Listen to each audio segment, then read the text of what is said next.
भरपूर आहे. असे पंच म्हणून आपल्याला लाभले गेले ते नदीम सर आणि प्रशांत आडे सर. 2 षटकाच्या समाप्तीनंतर 11 धावा 1 गडी बाद. प्रकारे धावा अनिल भाऊ आपण पाहिले गेले तर धावा धावपलकावरती कमी होत्या, परंतु डिफेंड अद्याप चांगला केला जातोय. मुंडे फायटरच्या संघाच्या गोलंदाजाकडून चांगली गोलंदाजी अद्याप तरी पाहायला मिळते. परंतु मला वाटतंय गोलंदाजी मार्कवर डेब्यू उमर ज्यांचा किनवट सोडून बाहेर पहिल्यांदा डेब्यू सामना आपल्याला त्याचा पाहायला मिळतोय तो उमर. अच्छा, दुसरा सामना असेल. गत वर्षी देखील आपण उमरला पाहिलं होतं. उमर गोलंदाजी मार्कवर येतोय आणि स्ट्रायकर एंडला असतील ते रवी गवळी.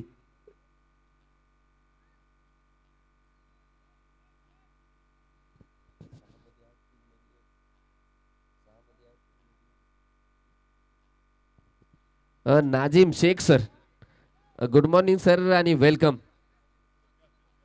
या स्पर्धेचं ज्यांनी आम्हाला तृतीय क्रमांकाचं पारितोषिक दिलंय आमचे नाजिम शेख सर. जे क्रिकेट प्रेमी ज्यांना म्हणलं जाते, स्पर्धा कोणती असो उपस्थिती मात्र आवर्जून असते. तेज तर्रार उमर कडून एक सुंदर चेंडू, अफलातून चेंडू. एक युवा खेळाडू आहे. किनवटचा जर विचार केला गेला तर किनवटच्या टेनिस क्रिकेट भविष्यातील एक हिरा ज्याला म्हणलं जातं तो उमर. टेनिस क्रिकेटचं किनवट तालुक्याचं भविष्य उमर गोलंदाजी चांगली करतोय. पहिला चेंडू सुरेख टाकला गेलाय, दुसरा देखील सुरेख पाहायला मिळतोय. सुंदर गोलंदाजी, अचूक टप्प्यावरती चेंडू इथे मात्र डिलिव्हर केले जात आहेत.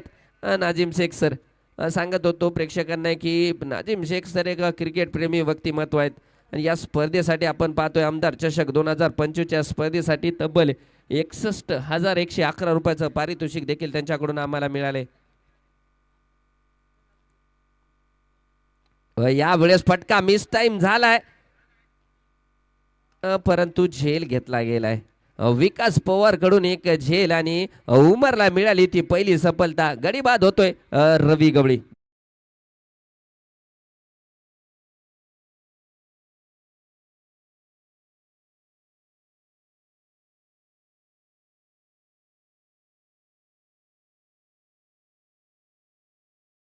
संघ जर सामना पाहत असेल, शिवांश इलेव्हन पैठण संघ सामना जर पाहत असेल तो हा सामना संपण्यावरती आलेला आहे.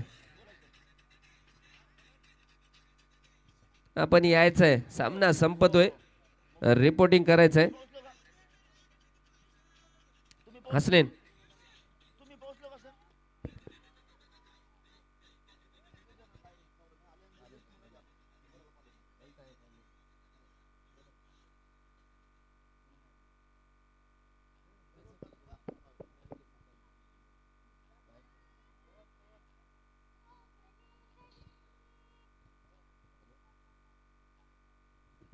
नवीन फलंदाज पवन. पवन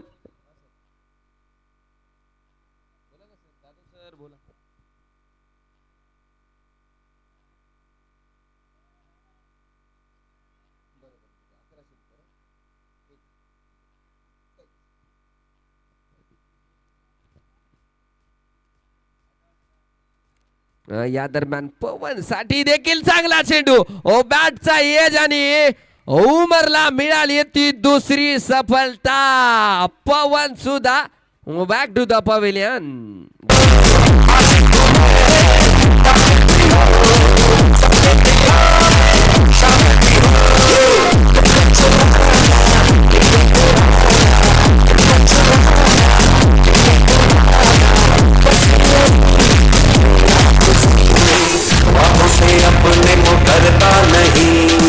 मरने से मैं कभी डरता नहीं. बादशाह नाही भाऊ, तो उमर आहे. काय फलंदाजी करतोय. मी आता सांगितल्याप्रमाणे किनवट टेनिस क्रिकेटच्या गोलंदाजीचं भविष्य उमर काय गोलंदाजी करतोय. आणि उमरची उमर जर पाहिली गेली तर अगदी 18-19 वर्षाचा खेळाडू काय गोलंदाजी करतोय भाऊ. चेंडू जर डिलिव्हर करताना जर त्याचा ऍक्शन पाहिला, डिलिव्हरी करताना रिलीज करताना चेंडू जर पाहायला गेला तर असं वाटतंय की तेवढा तेज चेंडू जाणार नाही, परंतु तेज तर्रार गोलंदाजी ते उमर कडून पाहायला मिळते. पहिल्यांदा जर पाहिले गेले तर धावफलकावरती मोठ्या धावा नव्हत्या, परंतु डिफेंड येते मात्र मुंडे फायटर्स, ज्या प्रकारचे या संघाचं नाव आहे त्या प्रकारची फाईट देताना आपण पाहतोय मुंडे फायटर संघाला. परंतु समोर आता आयकॉन खेळाडू सलमान शेखला आपण पाहतोय आणि गोलंदाजी मार्कवर उमर. सामना रंगतदार अवस्थेमध्ये.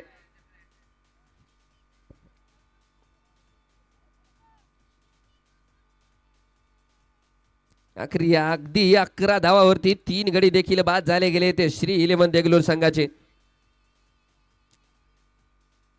ओ माय गॉड काय गोलंदाजी आहे हे बघू शकता. हे आजकाल आधुनिक क्रिकेट जे म्हणलं जातं ना, वाईड यॉर्करचे चेंडूचा यूज जास्त केला जातो आणि तो इथे पहिल्या चेंडूवरती दर्शवला गेलाय उमरने.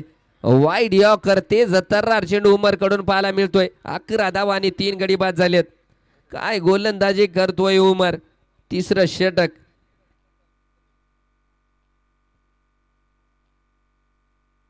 पुन्हा एकदा फटका आणि उमरला मिळाली आहे मोठी सफलता. प्रेक्षकांना सांगू इच्छितो की या षटकामध्ये एकही धाव खर्च केलेली नाहीये आणि 2 गडी देखील बाद केलेत. उमर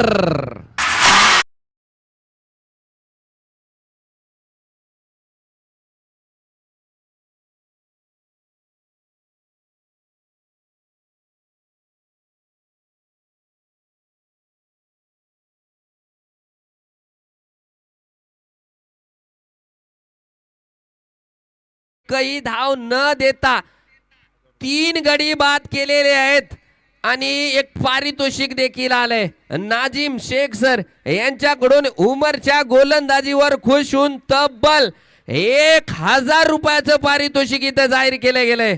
व्हॉट अ बॉलिंग उमर. मैदानाच्या आतमध्ये ज्या प्रकारे गोलंदाजी केली आहे उमरने, आता संघ इथे मात्र अडचणी सापडला गेलाय. देगलूरच्या संघासाठी एक पारितोषिक आलंय. गजानन जाधव सर यांच्याकडून 3 षटकाराला तब्बल 1100 रुपयाचं पारितोषिक राहणार आहे.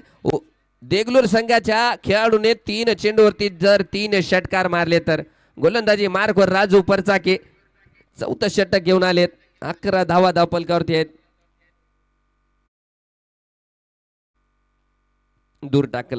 दूर टाकलाय आणि भरपूर दूर गेलाय. पंचाचे 2 हात समांतर आणि धावफलकावरती धाव वाढली एक अवांतर. 12 धावा धावफलकावरती लागल्या गेल्या. 4 गडी देखील बाद झाले गेलेत. पहिला सामना रोमहर्षक सामना होतोय. अंगावरती शारे आणणारा सामना. पूर्ण देगलूर तालुक्याचं लक्ष असतंय आणि दुसरीकडे पाहायला गेलं तर पूर्ण किनवट तालुका या सामन्याकडे पाहतोय.